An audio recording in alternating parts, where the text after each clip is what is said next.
So the next one is obviously the question a lot of people want to know the answer to, and is that, will you, and if you will, when will you be playing for Pacific FC in 2019?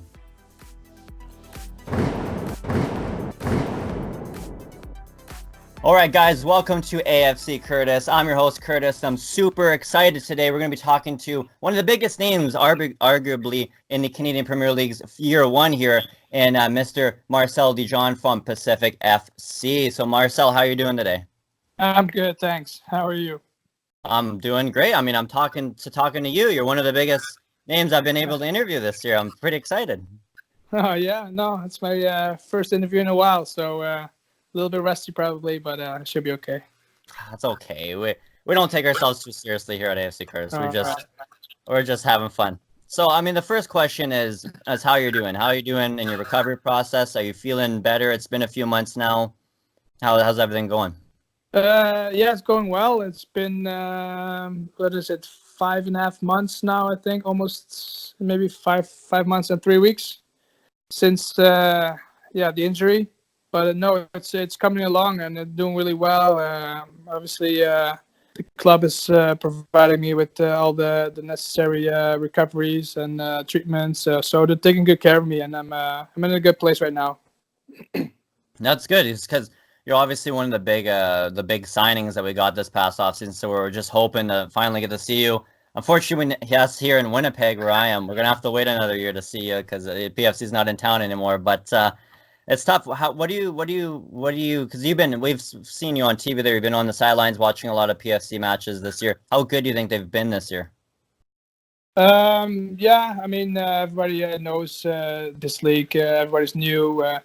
It's kind of it's been a roller coaster for us. So we got some good spells and then some bad games, but I think now we're on the right track again, and we are undefeated for a couple of games now, and with Cavalry and Forge, and so there were huge points for us. So I think we're on the right track right now, and but like I said before, like it's a brand new team, brand new players. Everybody needs to get to know each other. Obviously, same for the other teams. But no, it's been good. I mean, I always say to the guys, trust the process.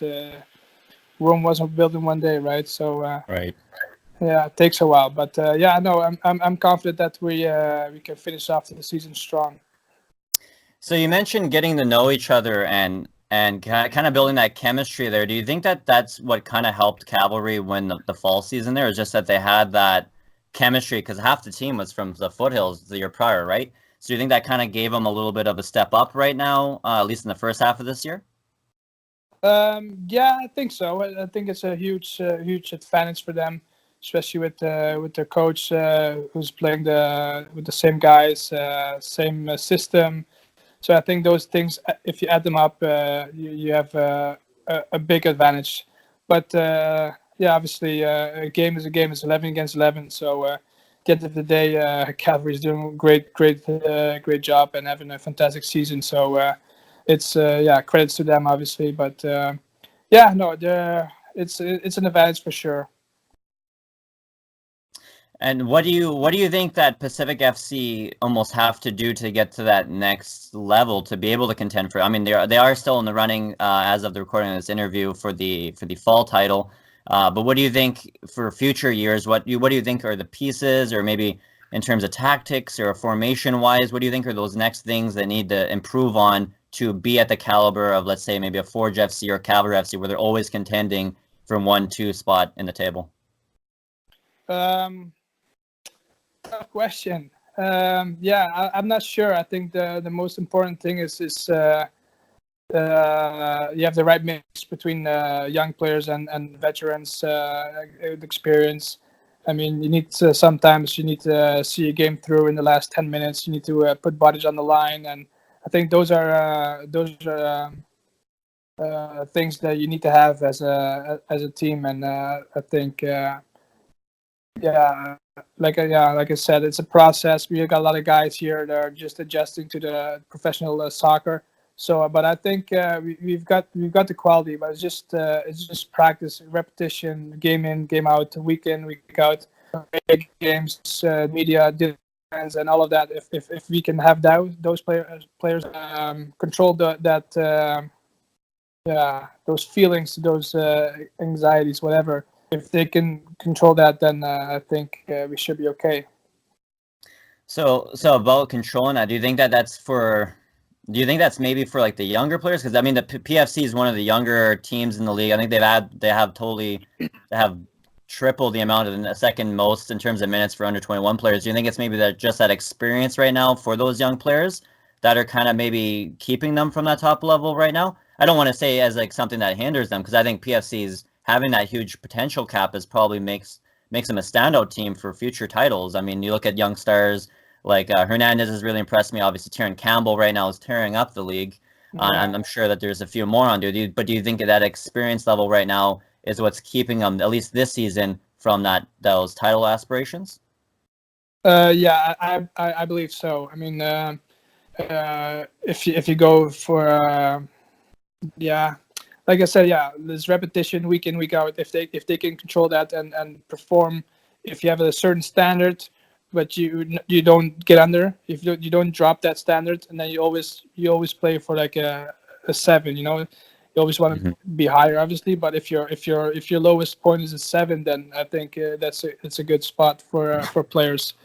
But even in away games, when the crowd is against you, when the other team is pressing hard and you're struggling, and that's when you need the players to step up and need to be taking care of the ball and making the right decisions in the final third, or even in the own half. You know, like those moments, you can't teach that in practice. That you only get it through playing games, and I think that's huge for the team. So who has been on Pacific FC who has impressed you, or who has stood out the most? Is it Terran Campbell, or is it maybe someone else? Yeah, I mean, T is we call him T. He's been excellent this year. He's a beast. We call him the Hulk, and he's just a huge body, and he causes troubles for the defense, whoever plays against him. But he was kind of the underdog, obviously, this year with Marcus Haber in front of him. But he stepped up big when Marcus Haber got injured or he was struggling. So he came up big, and I think he's obviously a top scorer of the league right now, and that's something that he can be really proud of. And all credits to him, and he works his ass off, and so he's hungry for more, and the sky's the limit for him, right? If he like I said, if he controls this and he does this week in, week out, and playing under hard, difficult circumstances, then he can be the real thing. Who is maybe like another player that you would say besides Campbell that could really break out as a star player, not just in the CPL but potentially in Europe or in South America or even on the men's national team? I mean, in the beginning of the season, Noah Verhoeven got the call up for national team, and he completely deserved that. He was excellent in the beginning of the season. But he's struggling right now a little bit with minutes, and he's not playing the same as he was before in the beginning of the season. But I mean, like we talked before, like they're young players, right? They need to learn from this and need to be at that 7 amount. You know, you can't Right. be underneath. And no, so I think that's something that he needs to work on. And but same for him as for T. Like he's got all the potential. He's got great technique. He's got vision. He's got 1v1s. He can play defense as well, and so he's an all rounder. And I think if he gets another run or this year or next year, or he can only become better. And he's Yeah, I know. I think PFC honestly is really. I was looking at the roster earlier today before this interview, and like it's impressive how many young players they have and how many minutes they're getting. You can only assume that this should only help them develop, right? And like you said, there's Terran Campbell there. You got Noah Verhoeven there, Zach Verhoeven there. You got Kian Chung there. Matthew Baldizimo's looked really good this year as well to me. Alessandro. yeah, Alessandro there. So, I mean, the list goes on. I mean, like in 5 years, you could have potentially one of the best teams, if not the best team in the CPL, contending maybe even MLS teams. You know what I mean? I mean, the team Yeah. looks really good with potential. I mean, really great with potential. But switching over to maybe the coaching side is how has Michael Silberbauer been to as a coach, at least from your eyes?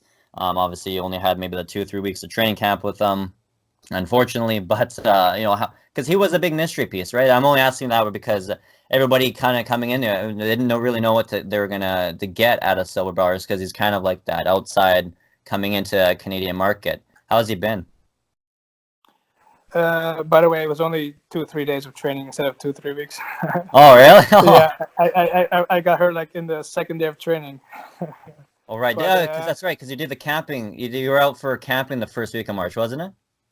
yeah, we went for On the beach. team bonding in Tofino. That was just Right. 4 days, and then I think the next day when we got back, or the day after, that's when I got hurt. Well, we can count that as training camp. Team bonding is Yeah, that's okay. important. Yeah, exactly. So yeah, no, Michael Silva, yeah, great guy, really calm and confident, and I played against him from when I played in Holland, so I kind of knew him as a player, but obviously never really got to know him as a person or as a coach. But now, yeah, he's really confident. He's yeah, like I said, he's really calm and easygoing, and yeah, has a soft touch to the way he talks with the team, and yeah, like any other coach, like when he has to be, he's tough, and you don't want him around you, so to say, and he can really. Deliver the message, so to say. And no, he's been excellent, and obviously he's young. I think it's his first team head It is, coach, I yeah. believe.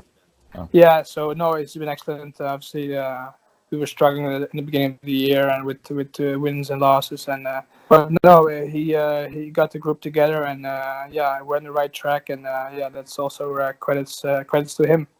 And obviously with James Merriman as his assistant coach, who already knew a lot of the players were in our team, and it's a good mix. James is also really excellent and really important for us. Right. So we mentioned James Merriman. He was obviously big in terms of building the PFC team. I mean, he was probably, I think, the first, I guess, assistant coach hired in the league, or at least the first assistant named because of the open trials, and obviously Silberbauer still being in the Swiss league, wrapping up his contract. He was kind of overseeing the club. Who was like the first person when you were thinking about coming over the Canadian Premier League? Did you have contact with? Was it Merriman? Was it Silberbauer? Was it even someone at PFC, or was it maybe someone with the league? To be honest, it was just Rob Friend. Yeah, I know him from my time in national team, and we always kind of stayed in contact here and there, and then yeah, he just asked me if I was interested. No, obviously, sorry. Before that, I heard that he was going to start the PFC on the island, and obviously, I reached out to him and said, "Well done, great job, and I wish you all the best." And then from there on, I kind of started the conversation, and yeah, we got together, and but I still had my contract with the Whitecaps, and so I was just kind of go back and forth, and took a while, but yeah, no, I'm happy with my decision. So what attracted you to the Canadian Premier League? Because obviously, like you said, you're still under contract with the Whitecaps. It's Major League Soccer. You know, it's a pretty big level overall in the CONCACAF League, one of the top two leagues, arguably. And you leaving that for maybe a league, you know, in the Canadian Premier League, which I love the Canadian Premier League, but at the same time, you kind of look at it and it's like, well, it's this brand new league. You know, there's not really a whole lot of security long term. Like maybe the league won't be around in 5 years. You know what I mean? So what really attracted you to making the jump and being kind of like a legacy type player right off the bat for the inaugural year of the Canadian Premier League? Yeah, I know. I always knew that from when I heard like when the CPL started, and I thought this is perfect for me. I mean, I'm going towards the end of my career, the final stretch, like. So and then I knew like, okay, I can probably also go next year after the Whitecaps when my contract is up. But then I was thinking we got a new coach at the Whitecaps. He got rid of all the players, and They got a new left back, so I was like, what's going on here? So I just went over to the Whitecaps to the coach, and I spoke with him. I said, like, what's the deal? Like, am I still in the picture? Or, like, yeah, no, you're still in the picture. But, so I kind of knew, like, okay, I'm not going to be his first pick. So Mm-hmm. do I want that at my stage of my career? Do I want it? No, I said I just want to enjoy football and play, and so that all worked perfectly, so to say, with Pacific FC around the corner. My family is here. My daughter goes to school, so it was just an easy move, and obviously the connection with Rob and Josh and with James Merriman. So it was a good decision for me and for my family. And also, you're saying like maybe the league's not there in 5 years, but I don't even think that's gonna happen. I mean, like I'm confident this will stay for longer, and I believe that also for when I'm done in my career, this is a club where I can potentially stay and be involved with the club as a coach or in academy or so. Yeah, so that's it, I guess. So that's the next step you think for you after you retire is maybe become a coach, or how Yeah, involved? I'm definitely interested in coaching. I love working with kids, so I wanna maybe start an academy.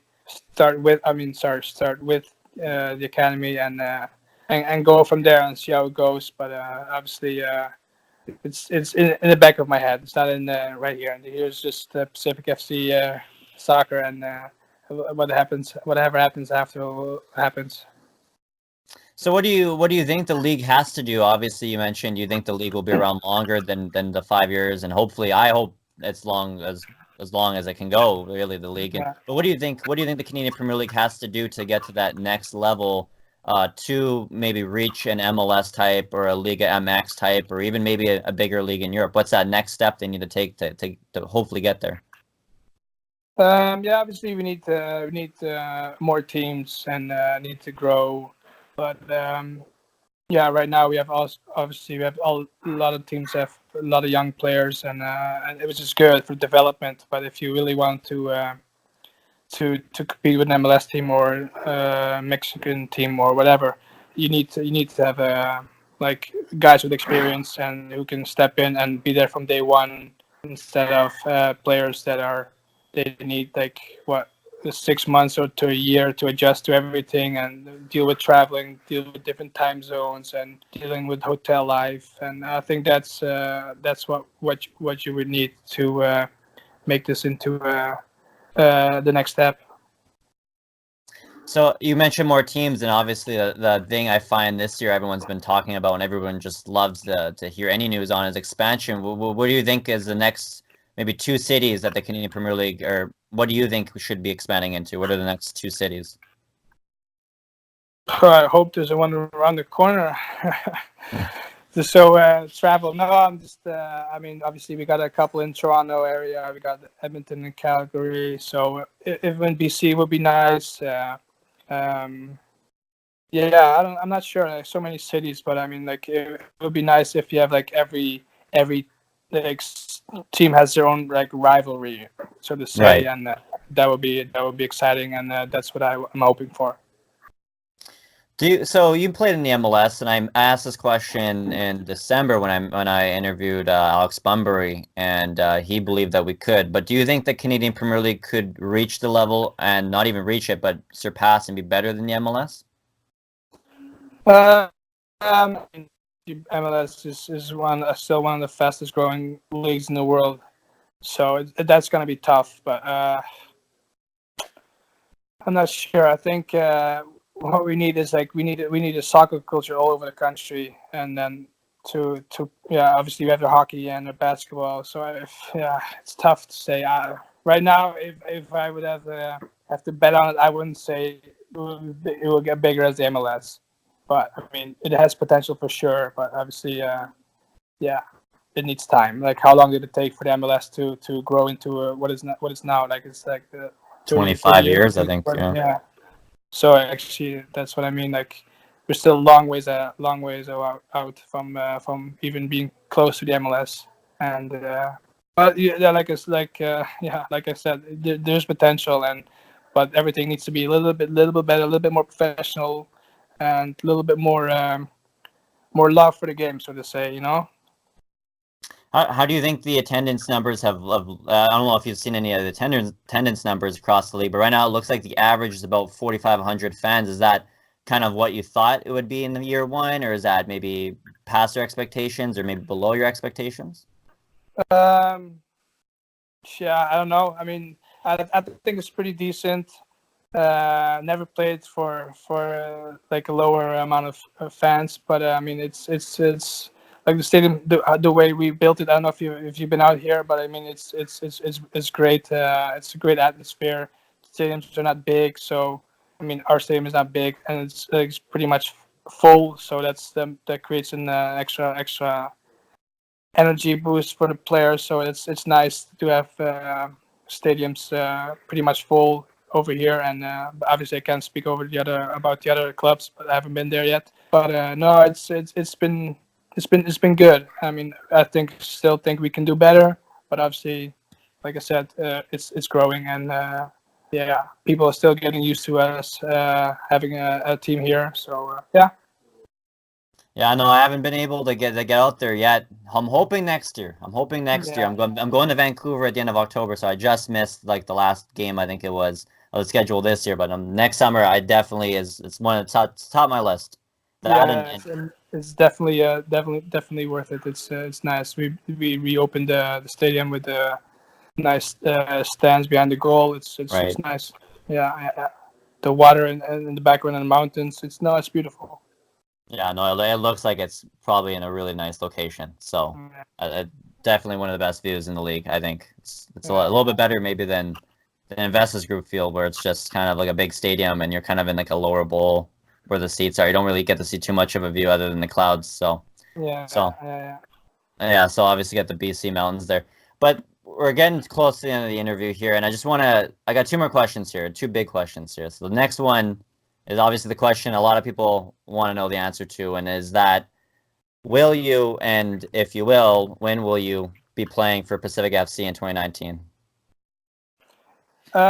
Yeah. Before when the injury happened, everybody thought like the season's over, and so yeah, obviously devastated. And but no, I mean I think I'm gonna play this year. I'm confident. I'm back in full training right now with the team, playing as a neutral, so playing kind of for both teams. And but no, I'm just working on the final stretch of my injury, and but those the little extra I need that only comes with training with the team again.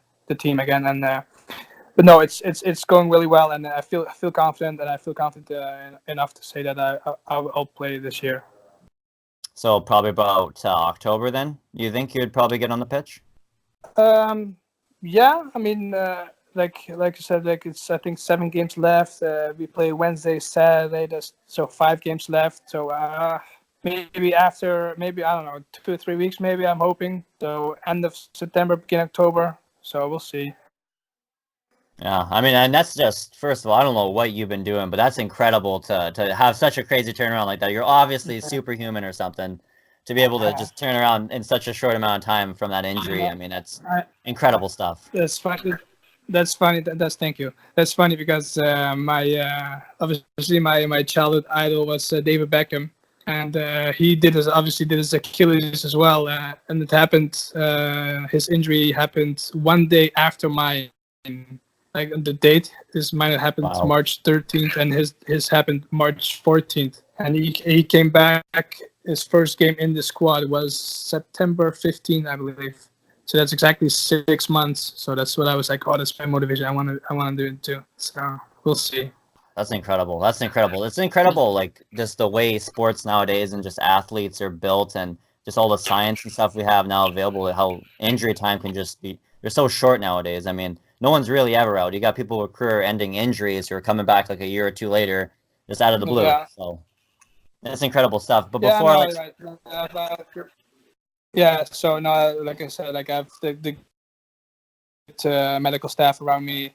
Obviously, I got my family. My parents are even here, so taking good care of me. The first 4 months I couldn't drive, so they drove me everywhere. So yeah, obviously I couldn't have done it without them. So thank you. Yeah, my favorite is I think it was on your social media I saw in the springtime there when some of your teammates there came to help you move. That was pretty fun. Yeah, exactly. That was fun. Yeah. That's right. And I go a lot on the boat with Issei. Issei is here, by the way. Want you go grab him? Sure. Yeah. Yeah. All right. He's always over. He's my mom always cooks for him. Issei. Yeah. My mom does his laundry. She cooks for him. Yeah. So he's always he's like furniture here. Oh my God. You see on a live interview with Curtis. I'm icing my groin. Hey, how's it going? I'm going. That's good. Live in? That's good. That's good. This is oh, this is what you've been doing over here, huh? Yeah. Welcome to my channel, A.F.C. Curtis. All right, cool. Thanks for having me all over. What was that? Sorry, you're breaking up there. Sorry? So you're just breaking up there for a sec? Now this guy's is helping me also dealing with my injury. I go out with him on his boat and we do fishing and yeah, it's strictly for the injury. Yeah, so yeah, it's good rehabbing. Yeah, exactly. He takes good care of me when I need it. Yeah, bro. So obviously Izzy's probably your main go-to guy then from recovering from these these big long injuries, right? Yeah, I mean, obviously, Izzy and I go way back from since 07 and we've been Right. doing 06. Sorry. So my friend and obviously a little bit easier for me to deal with my injury. So this is a good question. My last question here, I guess, before I let you guys go, is to have your supper there, is for both of you actually, and because both you guys are obviously good veterans, you've been around and you're in the Canadian Premier League, you're kind of those players that I kind of classify as legacy players in the Canadian Premier League.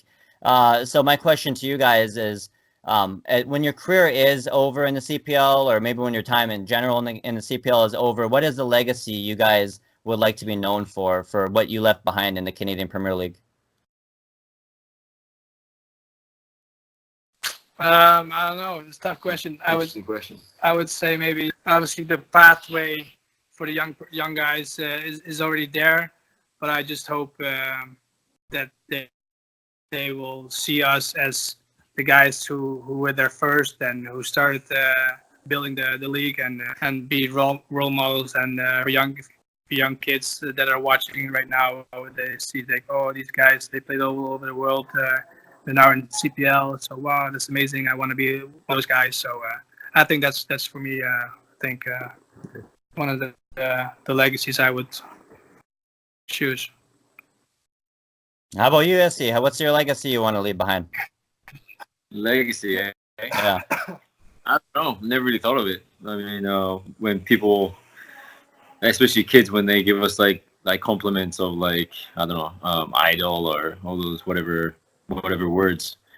We're just players, man. You know, enjoying the game and always trying to be better the next game, and all of a sudden there goes your career, and now you're looking at you never know when your last game is now, but you're pretty much around the corner. I mean, I've been struggling with that, well, mentally, especially for the past, I guess, 2-3 years, because I honestly thought it was my last year for the last 3 years. So, but I don't know, legacy, I've never really thought about it. It's just, I'm just too focused on enjoying my own game and trying to rub that off onto the young players that are playing with me and also against me.